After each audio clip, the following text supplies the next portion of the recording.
ये तो सरकार ने विश्वासघात किया ना।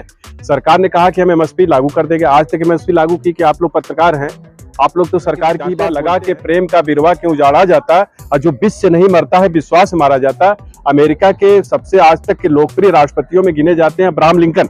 अब्राहम लिंकन ने कहा था, जानते क्या, कि जनता का विश्वास बड़े मुश्किल से मिलता है और जो शासक एक बार जनता का विश्वास तोड़ देता है, आने वाली कई नस्लें जो बर्बाद हो जाती, विश्वास नहीं करती। तो ये सरकार करके नरेंद्र मोदी जी माफी मांगे थे किसानों से, भाई आप लोग जाओ, हम आपकी एमएसपी के लागू कर देंगे, अजय मिश्रा टेनी के ऊपर कार्रवाई होगी और आपका आवश्यक वस्तु भंडारण अधिनियम समाप्त कर दिया जाएगा।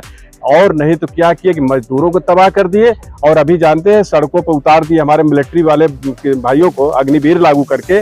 आज जानते हैं पहले आप जिस भी सड़क पे जाते थे सुबह में लड़के दौड़ते थे कितना उत्साह से कि हम मिलिट्री में भर्ती होंगे, लेकिन आज की डेट में आप किसी पार्क में जाइए, लड़कों को उत्साह एकदम खत्म हो गया कि 4 साल के लिए कौन नौकरी करने जाएगा, 4 साल के लिए कौन पसीना बहाने जाएगा। आज जो है कि पिछली साल 12 महीना किसान आंदोलन चला, वो 3 कृषि कानून के खिलाफ। इसके बाद सरकार ने हमसे वादा किया था, हम लोग वापस चले गए, तीनों कृषि कानून को रद्द करने का, एमएसपी की गारंटी का इन्होंने वादा किया था। इसके बाद उसी समय किसान आंदोलन के समय ही लखीमपुर खीरी में हमारे किसानों के ऊपर मंत्री द्वारा प्रायोजित किसानों को रौंद दिया गया, जिसमें कई किसान मारे गए। और बताइए कि 120B का मुलजिम अजय मिश्रा और टेनी आज भी मिनिस्टर बना हुआ है। ये देश की शर्म बात, जो किसानों के ऊपर गाड़ियों से रौंदे, किसानों की हत्या करे, मुलजिम बनने के बाद और मिनिस्टर पद पे बना रहे, ये शर्म की बात है। दूसरी बात, जो आज यहाँ हम लोग इस ताल कटोरा स्टेडियम में जो हम लोगों ने यहाँ आज किसान और मजदूर इकट्ठा हुए, उसमें 2 कारण रहा। आप जानते हैं कि ये जालिम सरकार ने क्या किया, किसानों को, मजदूरों को और जवानों को, तीनों को सड़क पे खड़ा कर दिया। किसानों को जानते हैं आप, जिनके पास 1 बीघा 2 बीघा 10 बिस्सा होता है खेत, भाई वो किसान होता है। किसान के बेटे जैसे 18 साल की उम्र के होते हैं, लोग कहते हैं कि घर वाले की बेटा जाओ कहीं काम धाम करो, कहीं भी उद्योग धंधा कल कारखाने में लगता है तो मजदूर हो जाता है। तो किसान का बेटा मजदूर, और मजदूर और किसानों के 80 से 90% बेटे और बेटियां आज जो है कि चाहे पुलिस में हो चाहे मिलिट्री में हो, जवान के रूप में भी काम कर रहे हैं। तो किसान, मजदूर, जवान तीनों हम एक ही है। और ये जालिम सरकार ने किसानों को, मजदूरों को और जवानों को, तीनों को सड़क पे उतार दिया, ध्वस्त कर दिया। किसानों को एमएसपी की गारंटी अभी तक लागू नहीं किया, मुलजिमों को गिरफ्तार नहीं किया। इसके साथ ही साथ जो आवश्यक वस्तु भंडारण अधिनियम था, हमारी फसलों को लूट कर आज महंगाई चरम सीमा पर पहुंचा दिया। मजदूरों के लेबर कोड बिल को नया लागू कर दिया, जो हमारे मजदूरों ने कई वर्षों तक तपस्या करके जो मजदूर का कानून हासिल किए थे, उसमें क्या था कि कंपनी वाले 8 घंटे के बाद अगर काम कराएंगे तो उनको डबल पेमेंट देंगे, बस ने। लेकिन ये जालिम सरकार ने हमारे मजदूर भाइयों का हक छीन लिया। अब बोल दिया कि कंपनी वाले जितना चाहे काम कराए, तुम्हारी पटे काम करो नहीं तो मत करो। बताओ कोई बात हुई? जहां लिमिटेड कंपनियों में ये था कि अगर कोई मजदूर घायल होगा, बीमार होगा, उसकी डेथ होगी तो टोटल कंपनी की जिम्मेदारी होगी उसके भरण पोषण के लिए। ये सारा कानून रद्द करके मजदूरों के ऊपर बहुत ही विश्वासघात किया। आज मजदूरों के कंपनी वाले 12-12 घंटे, 18-18 घंटे खटा रहे हैं, इनको बंधुआ मजदूर बना के रख दिए। आपको नहीं लगता कि सरकार को आप बदनाम? और जानते हैं एक चीज पूरी हुई तभी ना आप आंदोलन खत्म किए थे। देखिए, हम आंदोलन किए थे तो सरकार ने विश्वासघात किया ना। सरकार ने कहा कि हम एमएसपी लागू कर देंगे, आज तक एमएसपी लागू की कि आप लोग पत्रकार हैं, आप लोग तो सरकार की ही बात बोलते हैं। आपने कहा लागू होगा तभी ना आंदोलन खत्म हुआ है। तो वो तो बोले कि हम एमएसपी लागू कर देंगे, लेकिन जानते हैं लगा के प्रेम का बिरवा क्यों उजाड़ा जाता और जो विष से नहीं मरता है विश्वास से मारा जाता। अमेरिका के सबसे आज तक के लोकप्रिय राष्ट्रपतियों में गिने जाते हैं अब्राहम लिंकन। अब्राहम लिंकन ने कहा था, जानते क्या, कि जनता का विश्वास बड़े मुश्किल से मिलता है और जो शासक एक बार जनता का विश्वास तोड़ देता है, आने वाली कई नस्लें जो बर्बाद हो जाती, विश्वास नहीं करती। तो ये सरकार ने हमसे कहा। क्या लगता है कि फिर दोबारा से धरना नहीं दिया जा सकता क्या? बिल्कुल बिल्कुल धरना दिया जाएगा। हाथ जोड़ करके नरेंद्र मोदी जी माफी मांगे थे किसानों से, भाई आप लोग जाओ, हम आपकी एमएसपी के लागू कर देंगे, अजय मिश्रा टेनी के ऊपर कार्रवाई होगी और आपका आवश्यक वस्तु भंडारण अधिनियम समाप्त किया कर दिया जाएगा। और नहीं तो क्या किया कि मजदूरों को तबाह कर दिए और अभी जानते हैं सड़कों पर उतार दिए हमारे मिलिट्री वाले भाइयों को, अग्निवीर लागू करके। आज जानते हैं पहले आप जिस भी सड़क पे जाते थे सुबह में लड़के दौड़ते थे कितना उत्साह से कि हम मिलिट्री में भर्ती होंगे, लेकिन आज की डेट में आप किसी पार्क में जाइए, लड़कों को उत्साह एकदम खत्म हो गया कि 4 साल के लिए कौन नौकरी करने जाएगा, 4 साल के लिए कौन पसीना बहाने जाएगा। आज जो है कि विश्वास देश की इन्होंने सुरक्षा के साथ विश्वासघात किया है, ऐसे व्यक्ति पर कैसे हम भरोसा कर सकते हैं, आप बताइए। क्या लगता है कि आगे की रणनीति जो आगे की रणनीति आज यही बनाई गई कि किसान और मजदूर दोनों अब तक अलग अलग फ्रंट पे लड़ते थे, लेकिन आज यहाँ पर पूरे भारत देश के जितने ट्रेड यूनियन है, मजदूर यूनियन है, किसान यूनियन है, आज ज्यादा मात्रा में इस ताल कटोरा स्टेडियम प्रतिनिधि यहाँ भाग लिए और ये निर्णय लिया गया कि 3 नवंबर तक हम एक बड़ी जो है कि जगह जगह महापंचायतें करेंगे। इसके बाद आवश्यकता पड़ी तो हम अनिश्चितकालीन भारत बंद करेंगे और सरकार को ईंट सीट बजा देंगे और 2024 में इस जालिम सरकार को जो जनता के साथ विश्वासघात किया है इसको उखाड़ फेंकेंगे। सर, आप जब दिल्ली के बोर्डों पर देखा जाता है तो मोदी ने के किसानों के लिए इतनी 1000 करोड़ का मैं बिल पास किया हूँ और हर महीने 2000 रुपये दिया जाता है, फिर भी आप आंदोलन कर रहे हैं, तो कहीं ना कहीं आप सरकार को दबाव डाल रहे हैं या सरकार को बदनाम करने की साजिश कर रहे हैं। देखिए भाई, देखो हम आज आप लोगों से स्पष्ट बता दे रहे हैं, भारत देश का जो केंद्र सरकार है उसका बजट 1 साल का 45 लाख करोड़ होता है, जो इनकम होती है जिस पर बजट सरकार का खर्च किया जाता है। राज्यों के 36 राज्य हैं, अगर 2 से 10 लाख करोड़ राज्यों की इनकम है, अगर टोटल राज्यों और केंद्र सरकार की इनकम जोड़ दी जाए तो लगभग 150 से 200 लाख करोड़ होती है। और ये पैसा जैसे डिफेंस पे, सरकारी कार्यालयों के रख रखाव पे, ये पैसा बात समझ रहे नहीं, ये पैसा देने के बाद सरकारी कर्मचारी की तनख्वाह हुआ, डिफेंस हुआ, ये सब पैसा देने के बाद जानते क्या होता है, बाकी पैसा 48 विभाग में भेजा जाता है और वो 48 विभाग हर डिस्ट्रिक्ट पे जाते हैं। जैसे कृषि का पैसा हुआ, गन्ना का पैसा हुआ, मजदूरों का पैसा हुआ, मनरेगा का पैसा हुआ।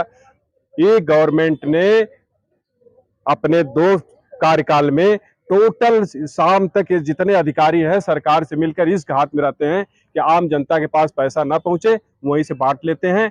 आम जनता बेचारी ताकती रह जाती है। आज मनरेगा का पैसा में लूट हो रही है, 100% लूट हो रही है। और ये जानते हैं 10 साल के अंदर में इन लोगों ने 75,000 करोड़ का 1 साल का बजट होता है, लगभग 8 लाख करोड़ का घोटाला सिर्फ मनरेगा में इन लोगों ने किया है। आज लड़कियों की शादी अनुदान का पैसा खा जा रहे हैं, किसानों के गन्ना विकास का पैसा खा रहे हैं, सारा का सारा पैसा भ्रष्टाचार भेंट चढ़ रही है। आज मेरे भाई साहब जानते हैं गांव में लोगों के पास पैसा नहीं रह गया है। अगर कोई आदमी अगर फेरी वाला जा रहा है गांव में, फेरी वाला जो जा रहा है, अगर गांव वाले बच्चे उनसे अपने माँ बाप से कह रहे हैं पापा बिस्किट दिला दीजिए, टॉफी दिला दीजिए, तो घर वाले कह रहे हैं कि अरे बेटा मत खाओ, नुकसान करेगा, हम बाजार से लाएंगे, पैसा ही नहीं रह गया लोगों के पास। आज अगर वो बच्चियां अपने कान में झुमका के लिए प्लास्टिक का भी अगर कॉस्मेटिक के सामान मांग रही हैं तो उनके घर वाले कह रहे हैं उनके पास 10 रुपया 20 रुपया नहीं रह रहा है कि बच्चियों को दें ताकि वो खरीद ले। आज इतनी तबाही सरकार ने दे रहे हैं, सरकार यही रोजगार है मेरे भाई। रोजगार तो दिए हैं। रोजगार कब निकलता है? जब वो पैसा डिस्ट्रीब्यूट होता है, गांव में जाता है, कहते हैं डिजिटल इंडिया डिजिटल इंडिया। अभी जानते हैं अभी सरकार ने क्या किया मालूम है? बोले कि हम गांव में सोलर पंप देंगे किसानों को। बोले थे नहीं बोले थे कि 30,000 40,000 जमा कर दीजिए, हम 2 लाख का सोलर पंप आपके लगा देंगे, बिजली भी मिलेगी, लोगों की सिंचाई भी होगी। बोले पहले आओ पहले पाओ। मोदी जी की प्रोजेक्ट था कि हर गांव में सोलर पंप लगा दिया जाएगा, लेकिन इसमें क्या हुआ जानते हैं? बोले कि डिजिटल इंडिया पहले आओ पहले पाओ खुला, और जब हम लोग कृषि अधिकारी के यहाँ पहुंचे कि भैया सोलर पंप कब मिलेगा, तो बोले 2.5 घंटा खातिर योजना थी भैया, सब बुक हो गई। जैसे रेलवे का टिकटवा नहीं होता tatkal ticket, hijack server down करके एजेंट सब जैक कर लेते हैं, पूरा का पूरा सर्वर डाउन करके पूरा जितना सोलर पंप था बड़े बड़े पूंजीपति हड़प लिए, किसानों के पास कुछ नहीं पहुंचा। तो ये तो लूट रहे हैं आज हमारे। सारी समस्याएं मैं हमने देखा, तो क्या लगता है 2024 नजदीक है, 7-8 महीने रह गए हैं, 2024 में मोदी जी को फिर से जिताने की कोशिश करें? क्योंकि मैं ऐसे बता रहा हूँ कि जो किसान मोदी जी के विरोध में थे वही किसान 2022 में उत्तर प्रदेश में और अन्य प्रदेशों में मोदी जी को बीजेपी को जिताए हैं। तो क्या करेंगे? कौन कहा कि किसान मोदी जी के साथ थे? उत्तर प्रदेश के जो पश्चिमी उत्तर प्रदेश के किसान सारे लोगों ने मोदी जी। नहीं नहीं, ऐसी बात नहीं है, आपको गलतफहमी होनी चाहिए, ऐसी बात नहीं है। देखिए ऐसा होता है कि हमारा देश हमारा देश आज़ाद, जब आज़ादी की लड़ाई चल रही थी तो उस समय भी कुछ गद्दार जो है कि अंग्रेजों के खिलाफ थे। आज भी जो है कि कुछ लोग ऐसे हैं जो कि जानते हुए भी हमारा लूट हो रही है, हमारे साथ अत्याचार हो रहा है, हमारे जो है कि पैसे को लूट हो रही है। इसके बाद अगर कोई साथ दे तो कोई क्या करे? 7 दिन आखिर जो जाट हैं, जो गुज्जर हैं, ये लोग विरोध करने वाले थे और ये लोग खुलकर जब 2022 का चुनाव आया वोट दिए। अगर वोट नहीं देते तो चुनाव ये मोदी जी कैसे दोबारा आ जाते? 22 में, 19 में लगातार ऐसे हुआ है। देखिए, हम लोग इनको क्यों सरकार बनाए पता है?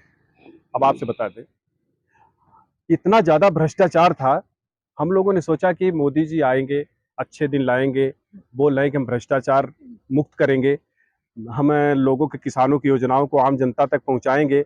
लेकिन यह गवर्नमेंट आने के बाद वो तो लूट के गए सब, लेकिन ये गवर्नमेंट जब से आई है मेरे भाई, पूरे जनता का खून तक चूस ली, एक एक बूथ चूस ली। तो हम किस बेस पर इसको आप सपोर्ट करें? किसान आंदोलन करने के बाद 22 में जब चुनाव जो किसान गए हैं वो किसान दिए हैं वोट, जो किसान विरोध में रात दिन पानी पी पी के गाली दे रहे नहीं, थे। कुछ लोगों को लगा कि मोदी जी माफी मांग लिए हैं, हाथ जोड़ रही है, हमारी एमएसपी लागू हो जाएगी।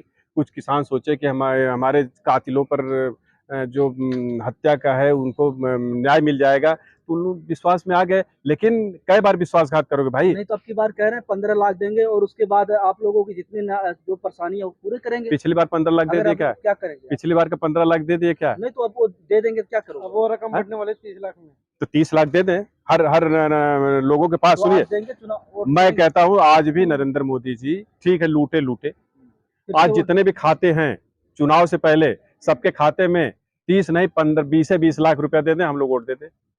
कम से कम दे तो हम कहें कि भाई ठीक है, इन्होंने काला धन वापस लाया और किसानों मजदूरों को 20 लाख रुपए दे। उस समय भी आप जैसे लीडरों को जो एग्रीमेंट करना चाहिए ना, तो पहले भेजो हमारे अकाउंट में। ये तो करना पड़ेगा। अब इसीलिए कह रहे हैं भाई, अब्राहम लिंकन यही ने कहा था कि शासक को जनता का विश्वास बड़ी मुश्किल से मिलता है, और एक बार तोड़ देने के बाद अच्छे लोगों को भी विश्वास घात में आ जाते हैं, उन पे भी विश्वास नहीं होता है। आज हम लोग किस बेस पर इन पर भरोसा करें? अच्छा, आपको विश्वास नहीं था 24 में किसको चुनाव चुनना? देखिए, चुनाव हम लोग जगह जो सम्मेलन करने जा रहे हैं, हर पार्टी के लोगों को हम लोग इंडिया दोनों में हमने किसी का भरोसा नहीं है, लेकिन एनडीए हो चाहे जो भी हो, बात समझ रहे, क्योंकि सभी राजनीतिक दल अपना अपना चुनाव लड़ने जा रहे हैं। सभी राजनीतिक दलों को हमने कह दिया है कि भाई आप किसानों से मिलो, किसानों की हमारा जो मांग है उसका घोषणा पत्र जारी करो, उसकी बात करो, हमारी जो है कि डिमांड को पूरा करो, हम तुम्हारा सपोर्ट करेंगे। अगर ये नहीं करोगे तो तुम्हारा ये नहीं कि भाजपा को हरा दे तो हम तो माला पहना दे, हम उनके ठेकेदार हैं क्या? कांग्रेस आ जाती तो क्या करेंगे? हम कांग्रेस के ठेकेदार हैं क्या?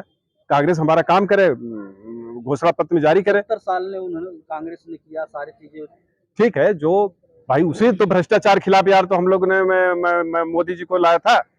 सरकार में कांग्रेस ने भी भ्रष्टाचार किया, वहां भी अगर कांग्रेस इतना अच्छा काम की होती तो आज देश हमारा सोने की चिड़िया नहीं रहता। आज भी हमारे पास इतनी व्यवस्था है मेरे भाई, इतना संसाधन है कि हम लोग पूरे विश्व की अर्थव्यवस्था में आगे बढ़ सकते हैं। लेकिन यहाँ लूट मची हुई, जानते सामाजिक न्याय, इसीलिए बाबा साहब भीमराव अम्बेडकर जी कहे थे सामाजिक न्याय की बात, कि जिस देश में, जिस राज्य में आप जीवन यापन करते वहां पाई जाने वाली समस्त वस्तुएं, स्वास्थ्य, शिक्षा, सेवा, सुरक्षा, रोजगार, धन, संपदा, अगर सभी लोग समान अवसर मिले तो उसे सामाजिक न्याय कहते हैं।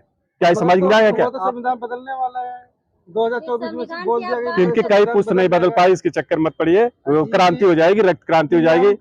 पीएम का जो साथ में बैठने वाला विवेक ओबराय है, वो कहता है कि विवेक ओबराय भगवान है क्या? विवेक देवराय जी ये कहते हैं द हिंट में, पेपर में भी, जो कि ये इंटरनेशनल न्यूज़पेपर है, साफ साफ बोला है कि 100 से ज्यादा अमेंडमेंट हो चुके हैं संविधान में, अब बारी आ गई बदलने की।